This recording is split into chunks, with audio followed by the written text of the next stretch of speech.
In the 21st century, where do we as modern-day citizens flock to when trying to learn of current global and domestic events? The answer to this is clear. We turn to mass media. Mass media is one of our greatest assets, yet one of our most dangerous tools. Mass media heavily influences the public's political views and beliefs by media effects, controlling public opinion on what is newsworthy and important, and by communicating social desirability for certain kind of ideas and people. These factors, along with others, play a vital role in the pressing issues in politics today. So my first argument today will be media effects.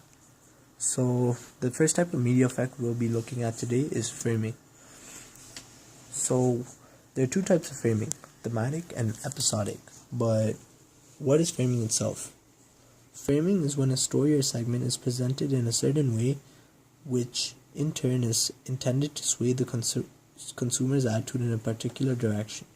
The way the information is presented influences the way the people perceives it. Therefore, framing is very effective. Framing is a concept which is commonly used to understand the media effects. It is regarded as the extension of agenda setting theory, which I'll be getting to later, which prioritizes an issue and make the audience think about its effects. So, first we'll be getting to episodic framing. So what is episodic framing? Episodic framing depicts concrete events that illustrates issues and provides a distorted portrayal of recurring issues as unrelated events. The subjects put blame on all people living in poverty rather than government failure because they only saw poverty as a result of personal failure. This is an example of episodic framing. The frames for a given story are seldom consciously chosen but represent instead the effort of the journalist or sponsor to convey the story in a direct and meaningful way. As such, news frames are frequently drawn from and reflective of shared cultural narratives and myths and resonate with the large social themes to which journalists tend to be acutely sensitive. So thematic framing. Thematic framing is very different from episodic framing. Thematic framing places issues and events in general context and puts the blame for political issues on society as a whole rather than individuals. Blaming society or the government for issues makes thematic framing less emotional. However, what it lacks in emotion, it makes up in persuasiveness. A major factor in thematic framing is heavy viewers. Heavy viewers are constantly characterized as being more susceptible to the images and messages on television. They also rely on television more to cultivate their perceptions of the real world. In a recent study done on the cultivation effects of reality television. So my next key point is political media priming. So what is priming? Priming is more of a psychological thing. It's an implicit memory effect in which exposure to one stimulus, which is also known as perceptual pattern, it influences the response to another stimulus. The seminal experiments of Meyer and Sandoval in the early 1970s led to the flowering research on priming of many sorts. Priming can occur following perceptual, semantic, or conceptual stimulus repetition. For example, if a person reads a list of words including the word table and is later asked to complete a word starting with tab, the probability is that he or she will answer table is greater than if they are not primed. Another example is if people see an incomplete sketch, they are unable to identify and they are shown more of the sketch until they recognize the picture. The effects of priming can be very salient and long-lasting, even more so than simple recognition memory. Unconscious priming events can affect word choice on a word stem completion test long after the words have been consciously forgotten. So agenda setting. Agenda setting theory describes the ability to influence the salience of topics on the public agenda.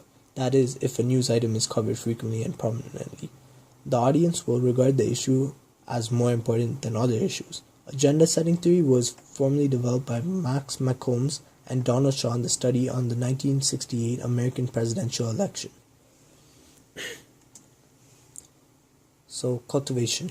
So the cultivation theory examines the long-term effects of television. The primary proposition of cultivation theory states that more time people spend living in the television world, the more likely they are to believe social reality portrayed on television. Under this umbrella, perceptions of the world are heavily influenced by the images and ideological memories transmitted through popular telephone vision media. Television is a medium of the socialization of most people into standardized roles and behaviors. Its function is a word, enculturation. Mainstreaming is a major part of cultivation. Mainstreaming is the blurring, blending, and bending process by which heavy TV viewers from disparate groups develop a common outlook on the world through a constant exposure to the same images and labels on TV. So before I go on to my next argument, I would like to share a short video on what these media effects do. For example, a news story about the French presidential...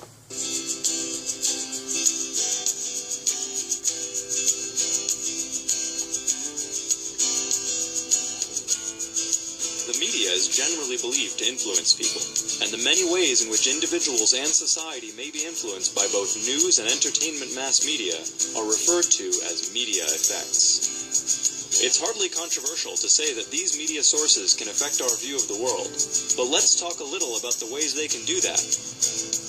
Priming. Media messages may help us to recall old ideas, knowledge, or experience. For example, a news story about the French presidential election might trigger thoughts about the French economy, memories of a trip to Paris, or remind a person to put brie on their grocery list. Agenda setting. Also called gatekeeping, this refers to the fact that the media controls the information we get, and therefore what we think about. Editors have a lot of power here, because they are ultimately the ones who decide what we're thinking about. Framing. Frames are the particular treatment or spin applied to a message. Often this ends up shaping our own opinions of the news, and who the good guy is in any situation. While agenda setting is choosing which stories to tell, framing is choosing how to tell them. Cultivation.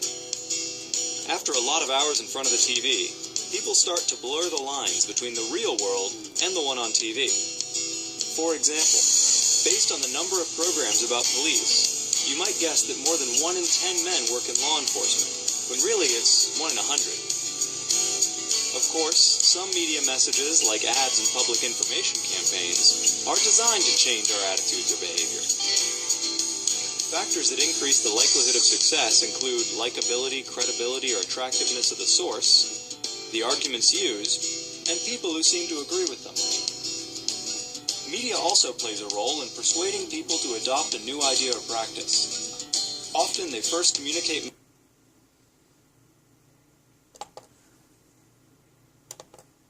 So that was a video showing you all the media effects that I just talked about, and I gave you a visual representation of how it works in real life. So my second argument is what's newsworthy and important. So usually big media companies control our political views and beliefs by spotlighting and exclusion. So spotlighting is when the mass media tells the media what kind of issues to focus on.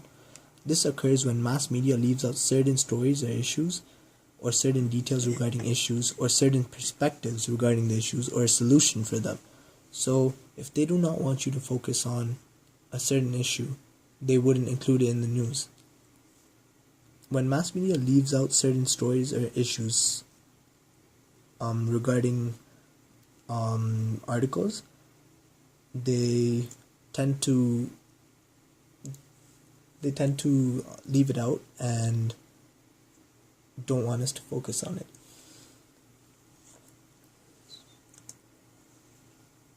So my third argument is social desirability. So social desirability is as simple as it sounds. It's just the desire of the public. So what the public wants sometimes it plays to the benefit of the media, because they want to show what celebrities feel or just the popular opinion. So using one side's perspectives is a key thing that social desirability does. So popular opinion is a predominant attitude of a community, and many people form their opinion on what they believe is the popular opinion. The mass media also presents facts and interviews that that support a particular viewpoint and present details regarding a political issue or figure that aren't verified or accurate in order to create a false popular opinion. They also utilize celebrities. So celebrities play a big part in social desirabilities. Covering a political figure or issue is only a few negative or only a positive light, and providing only one perspective on a statement on solution regarding a political issue are two ways the mass media uses one-sided perspectives to communicate social desirability. Large majority of segments that put Barack Obama in a negative light and Mitt Romney in a positive light, while the vast majority of MSNBC's segments put Barack Obama in a positive light and Mitt Romney in a negative light. So this is an example of how they use celebrities to control and shape our opinions. Presenting news articles or segments on the political opinion, views, beliefs, and endorsements of celebrities is one way the media does this.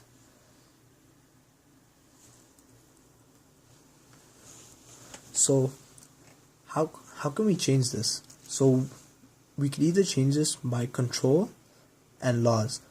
So as the public, we must start to take control and demand to be notified of what we should know about the media and how they portray it to us. We could create laws that show us that the media isn't hiding anything away from us, and that we are given full information about what we are seeing on television or newspaper and etc. So in conclusion, despite being intended to inform the public, mass media molds the public's political views and beliefs, morphs public belief. Without the media's influence, the public's political views and beliefs would be more genuine and pure. The mass media influence is very powerful and is a prevalent factor in the public's political views. There are more mass media corporations who remain unbiased and present neutral information. However, the majority of them do not. To combat this, we can create laws requiring the media to present political news and stories in a neutral way, depicting the multiple viewpoints and telling the whole story without any bias. However, it might be impossible for mass media to collectively be unbiased and neutral, which isn't necessarily disastrous. By viewing multiple biased forms of mass media, the public may be able to understand all sides of the spectrum and in turn form a knowledgeable opinion. The only way for the public opinion to really form individual political beliefs and views is to take it upon themselves to seek out multiple sources of information and proper education regarding political topics. Thank you for listening to my presentation, and I hope you have all gained valuable insight into the overlooked toll of mass media on politics and around the globe.